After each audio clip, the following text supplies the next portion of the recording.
Hello everyone, আজকে আবার একটা রেসিপি নিয়ে চলে এলাম। এটা অনেকের ঘরে ঘরেই হয়েই থাকে, বাঙালির একটা জনপ্রিয় রেসিপি।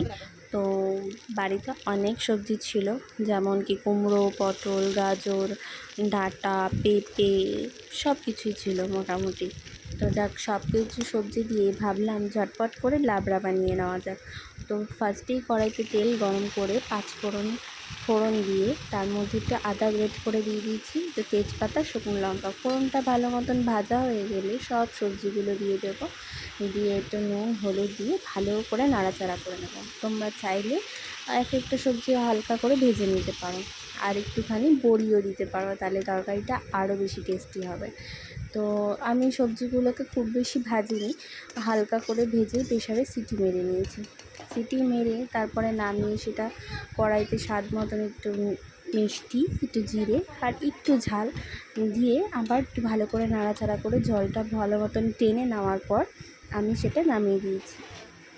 নামিয়ে বাড়িতে মুগ ডাল, গন্ধরাজ লেবু এবং তার সাথে লাবড়া, খেতে একদম জমে গেছিলো, দারুণ। তোমরাও বাড়িতে ট্রাই করো এবং জানিও কেমন হয়েছে। বাই।